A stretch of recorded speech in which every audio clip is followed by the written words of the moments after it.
All right, we're back. So, day 15 of my quitting mindless media consumption. I've decided to go ahead and express what this channel is actually going to be about. And I've been nervous about it because it's personal.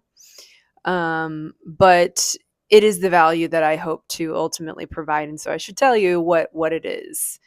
Um, I have been diagnosed and have bipolar disorder, ADHD slash neurodivergence, and a CPTSD, complex form of PTSD that comes from chronic abuse in childhood. Those are the three main diagnoses that I've dealt with, and I've certainly had periods where I've just refused to be a victim of anything, and I've denied those diagnoses. And I've had many cycles of that, where minute I'm like, yeah, I definitely do have it, and the next minute I'm like, no, I think this is all made up. I've kind of toggled back and forth between those areas, but I landed on a place where I could not deny my reality, and yeah, so those are my diagnoses. I was diagnosed nearly 5 years ago, and as of today, I have healed for the most part. I am stable. I have been stable for a while, and I'm on no medications. I've had periods where I've been on medication. I've had periods where I've been in therapy, but as of today, I'm not in therapy. I'm on no medications. I do take some supplements that I will talk about sometime at some point later in this channel, but yeah, I am here because I want to share my story, and I want to show how I did it, share how I did it, the things that worked for me, the things that didn't work for me. One of the things that I really struggled with was finding advice that really was catered towards someone like me who needs a more flexible framework, a more flexible structure. I'm someone who is highly sensitive, and I get kind of thrown around by this world a lot, and I need flow to be a part of my discipline and a part of my practice. It has to be okay for things to have flex and flow, and that's ultimately what I want to share is how to follow the path of least resistance when you are someone who is neurodivergent, and a lot of the kind of neurotypical pathways just do not work for you and the way that you function. So I wanted to give you kind of a preview of what this channel is going to be about, the sort of content that I'm going to be sharing. I think for the foreseeable future, as I'm learning YouTube and I'm learning how to talk to a camera and all of this stuff, it's mostly going to be mental health vlogs, where I'm going to kind of give you my daily journal entry to discuss. I like discussing the psychology and the thoughts that I'm having and the shifts in perspectives that I'm having.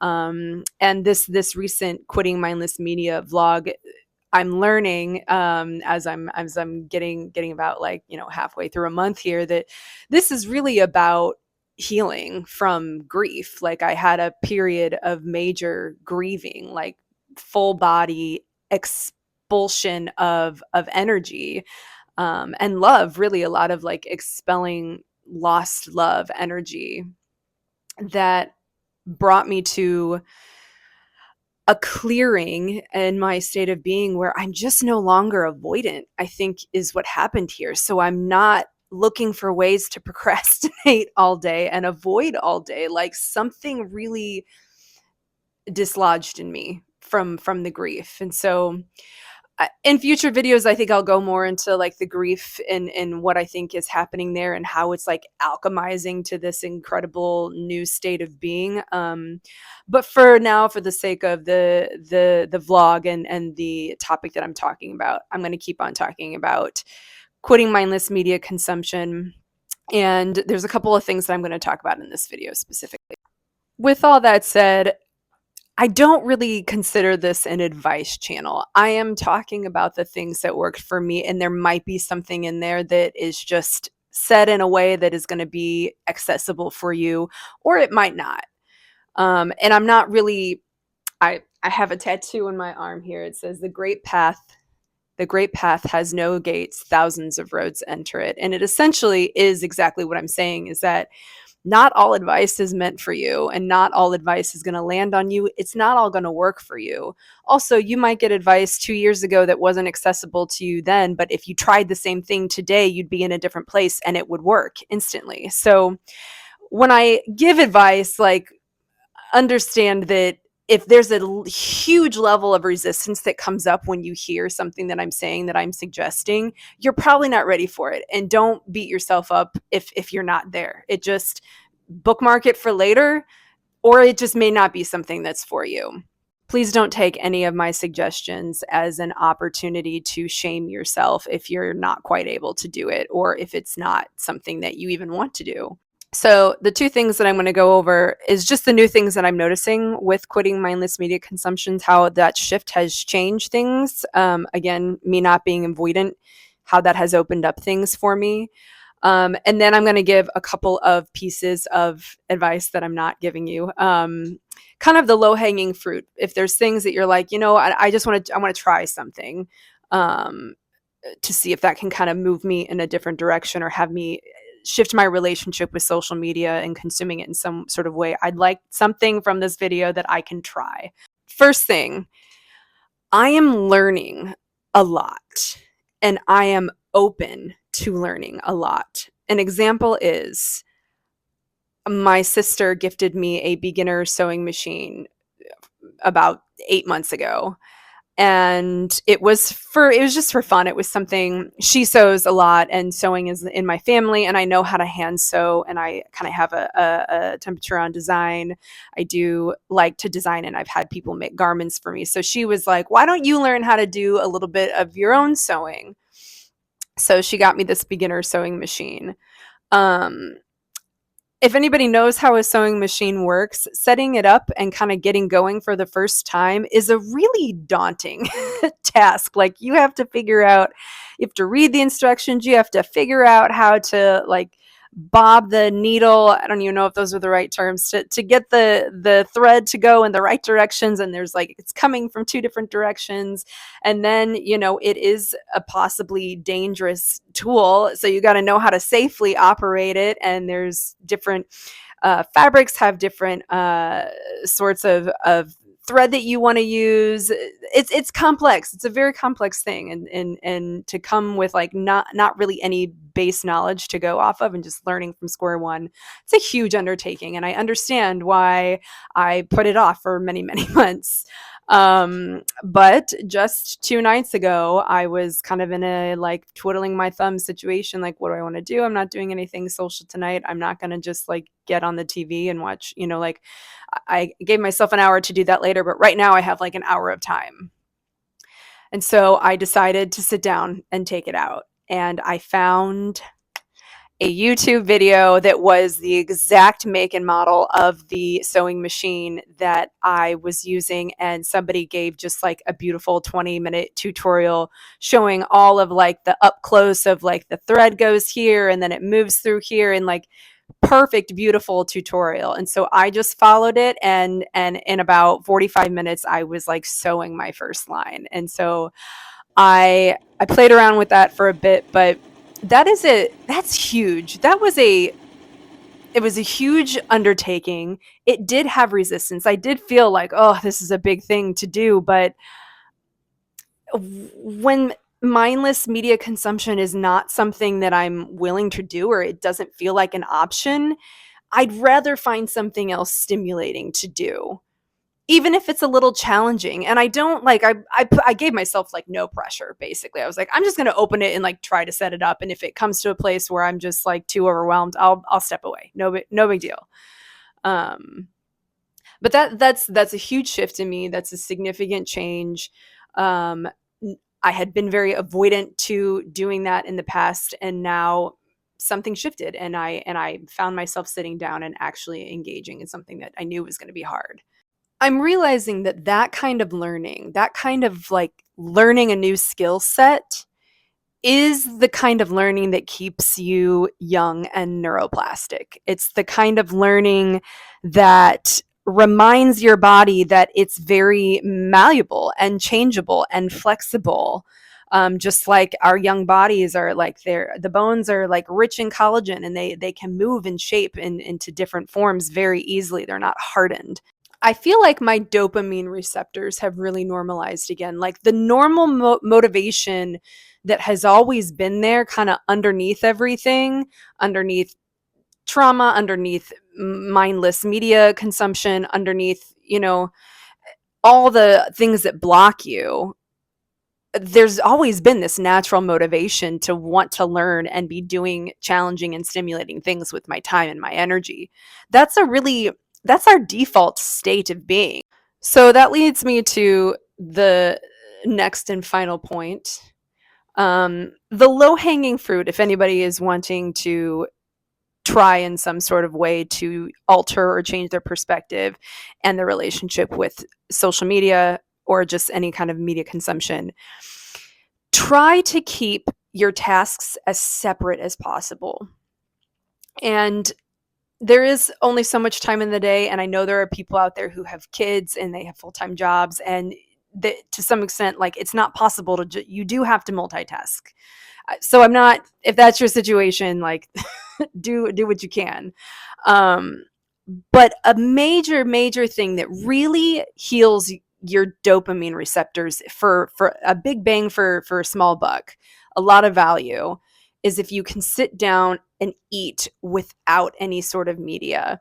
I haven't done this 100%. Every once in a while, I will like watch a show with dinner. But lunchtime, any other snack that I have during the day, music or ASMR. Those are the two things that I'm allowed. If I want something on in the background, that's what I have on in the background. But I really am noticing that that is like a time when my dopamine is really like, it feels like it's just getting juiced back up, like it's getting lubricated again.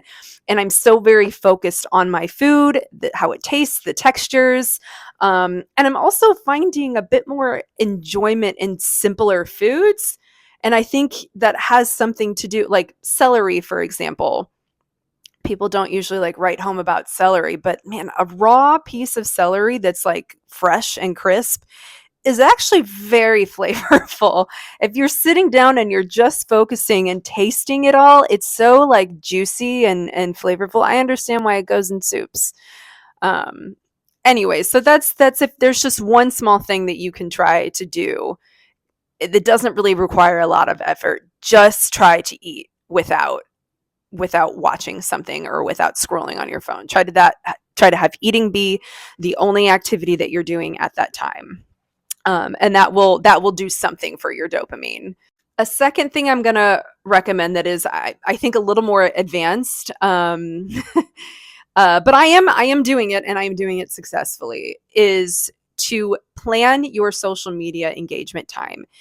If you want to spend 30 minutes on it twice a day, or you want to spend an hour on it later in the day, or even if you want to spend 2 hours on it, like, sure, like decide how much time what value you take in it and what time you want to spend with it. Um, and pick a time and do only that. Sit down. That's what I've been doing. I sit down, I get on my computer, and I'm like, all right, it's social media time. And I get on and I kind of go check things, do this and that, respond to things. And then I go and I watch videos that I want to watch. And it's usually ends up being things that I'm really actually interested in, and I'm not so susceptible to clickbait. That is another thing I've really noticed. Because I have a certain amount of time that I want to spend, I want to use it for what I want to use it for. I don't want to be like pulled off in a direction and end up wasting time. I mean, I suppose it could still happen, but I generally am trying to get the most out of the time that I'm spending on social media. And there's things that I want to look up that I've thought about earlier in the day that I'll use that time for. If you can manage to do that, you will find likely that social media scrolling is not as satisfying as you think it is. It's a lot less entertaining than you think it is. I find myself kind of dreading sitting down. All right, this is the time that I allotted for today to sit down and scroll on social media. I'll sit down and I'll kind of be like, I'd actually kind of rather be like doing something else. Like, I'd rather be walking, like going for a walk, that kind of getting some fresh air. I notice that as I sit down and I'm on my computer going through social media, I or on my phone. I sometimes will do it on my phone as well, but I will be sitting down doing it during my social media engagement time that I've allotted for myself. I find that my nervous system gets a little I can tell that I'm a little uncomfortable. Like there's something in it that makes me feel kind of like I want to just jump out of my skin. That's really interesting. I never noticed that before. When you are mindlessly on it throughout the day, you don't have like a moment to catch that awareness of how it's really making you feel physically, physiologically making you feel, and all of the like little stressors that are going on in your body as you're consuming it. That has been an awakening. I'm going to end this video with just kind of the biggest thing that has helped me in my healing journey and what I want to offer you after I've given you these suggestions. The best thing you can do for yourself if you're really dealing with a lot of resistance and trying to make a change or a major shift is lay off the pressure. Like just lay off, just let it go. Let all these things, oh, I have to do this, I have to do this, I have to do this many hours a day.